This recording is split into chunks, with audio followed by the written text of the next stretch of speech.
Hi friends, credit card அதில் இருக்கக்கூடிய ஆபத்துக்களை பார்க்குறதுக்கு முன்னாடி கிரெடிட் கார்டுனா என்ன அப்படிங்கிறத பற்றி நம்ம பார்த்துடலாம். பேங்க்கு நம்மக்கிட்ட கொடுக்கக்கூடிய இன்ட்ரெஸ்ட் இல்லாத லோனுக்கு பேர் தாங்க கிரெடிட் கார்டு.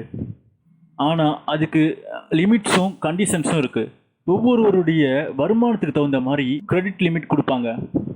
நீங்கள் செலவு பண்ணுற அந்த அமௌண்ட்டை சரியாக 50 நாளைக்குள்ளே கட்டி முடிக்கிற மாதிரி பண்ணுவாங்க. ஆனால் இந்த கிரெடிட் கார்டில் உள்ள அமௌண்ட்டை வச்சு நம்மளால் ஸ்வைப் பண்ணி பர்ச்சேஸ் மட்டும் தான் பண்ண முடியும். ஏடிஎம்மில் வித்ட்ரா பண்ண முடியாது. அப்படி ஒருவேளை நம்ம ஏடிஎம்மில் வித்ட்ரா பண்ணால் நம்மக்கிட்ட 40% மேலே இன்ட்ரெஸ்ட் வாங்குவாங்க. ஒருவேளை நம்ம ஸ்வைப் பண்ணி பர்ச்சேஸ் மட்டும் பண்ணோன்னா அந்த அமௌண்ட்டை 50 நாளைக்குள்ளே இன்ட்ரெஸ்ட் இல்லாமல் நம்ம பே பண்ணிக்க முடியும். இதுதாங்க கிரெடிட் கார்டு.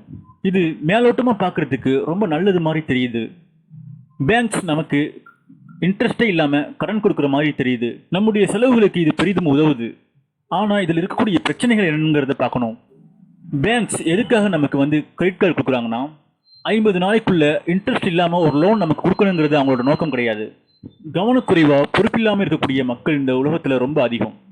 ஸோ அது மாதிரியான மக்களுக்கு நம்ம கிரெடிட் கார்டு கொடுக்கும் பொழுது அவங்க செலவு பண்ண அந்த அமௌண்ட்டை சரியான டியூ டேட்டுக்குள்ளே கட்ட மாட்டாங்க. மேலும் தகுதிக்கு மீறி செலவழித்து அவங்களால டியூ டேட்டுக்குள்ளே கட்ட முடியாமல் போயிடும். இதை சாதகமாக பயன்படுத்தக்கூடிய பேங்க் அவங்க கிட்ட இருந்து 40% மேலே இன்ட்ரெஸ்ட் வாங்கிடுவாங்க. இப்போ உதாரணத்துக்கு நான் 1 லட்ச ரூபா செலவு பண்ணிட்டு என்னால் டியூ டேட்டுக்குள்ளே கட்ட முடியலன்னா ஒரு வருஷத்தில் என்கிட்ட 40,000 ரூபா வரைக்கும் இன்ட்ரெஸ்ட் வாங்கிடுவாங்க. இது மாதிரி வட இந்தியாவில் ஒரு சம்பவம் நடந்திருக்கு. 30 வயசு மதிக்கத்தக்க ஒரு நபர் மாதம் 40,000 ரூபா வரைக்கும் சம்பாதிச்சிருக்காரு. ஆனால் அவர்கிட்ட ஒரு 2-3 பேங்க்ஸ் கொடுத்த கிரெடிட் கார்ட்ஸ் அதோட லிமிட்டு 8 லட்ச ரூபா வரைக்கும் இருந்திருக்குது. கிரெடிட் கார்டை பற்றின சரியான விவரம் தெரியாத இந்த குடும்பம் அந்த 8 லட்ச ரூபா முழுவதையும் செலவழிச்சிருக்காங்க. மேலும் அவரால் டியூ டேட்குள்ளே அந்த அமௌண்ட்டை அவரால் திருப்பி செலுத்த முடியலை. இதனால பேங்க்ஸ் அவர்கிட்ட இன்ட்ரெஸ்ட் போட்டாங்க. அந்த இன்ட்ரெஸ்ட் அமௌண்ட் வருஷத்துக்கு 60% மேலே வந்துருக்குது. அந்த 60% இன்ட்ரெஸ்ட் அமௌண்ட் அவருடைய சம்பள தொகையான 40,000 மேலே வந்திருக்குது. வெறும் 40,000 மட்டும் சம்பளம் வாங்கக்கூடிய இவரால் அந்த இன்ட்ரெஸ்ட் அமௌண்ட்டை அவரால் கட்ட முடியலை. இதனால பேங்க்ஸ் இவருக்கு பெரிய நெருக்கடி கொடுத்துருக்காங்க. இதனால மனமுடைந்து போன அவர் தற்கொலை பண்ணி இறந்திருக்காரு. அவருடைய மனைவியும் தற்கொலை செய்ய முயற்சிச்சு பெரிய காயத்தோட உயிர் தப்பிச்சாங்க. இந்த அளவுக்கு உயிரையே வாங்கக்கூடிய அளவுக்கு பெரிய சிக்கலில் கொண்டு போய் இந்த கிரெடிட் கார்டு நம்மளை விட்டுரும். பேங்க்ஸ் பொறுத்த வரைக்கும் அவங்களுக்கு இன்ட்ரெஸ்ட்டும் அவங்களுக்கு உண்டான வருமானம் தான் முக்கியம். அதனால அவங்க புஷ் பண்ணி நமக்கு கிரெடிட் கார்டு கொடுப்பாங்க. அந்த கிரெடிட் கார்டை நம்ம சரியாக பயன்படுத்தலைன்னா அது நமக்கு பெரிய ஆபத்தில் கொண்டு போய் விட்டுரும்.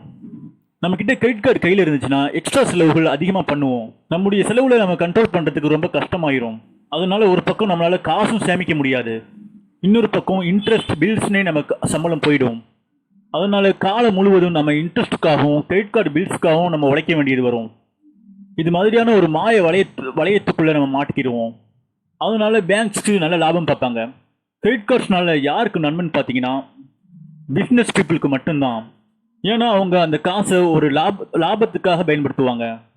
ஆனால் சாதாரண மக்களோ செலவுக்காக பயன்படுத்துவாங்க. பிஸ்னஸ் பீப்புளுக்கு கிரெடிட் கார்டு மூலியமாக லாபம் கிடைக்கும். ஆனால் சாதாரண மக்களுக்கு கிரெடிட் கார்டு மூலியமாக நஷ்டம் தான் வரும். அவங்களால சேமிக்க முடியாது.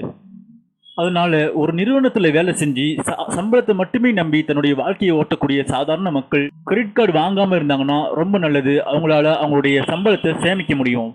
இந்த தகவல் யாருக்கு பயனுள்ளதாக இருக்குமோ அவங்களுக்கு ஷேர் பண்ணுங்க. நன்றி.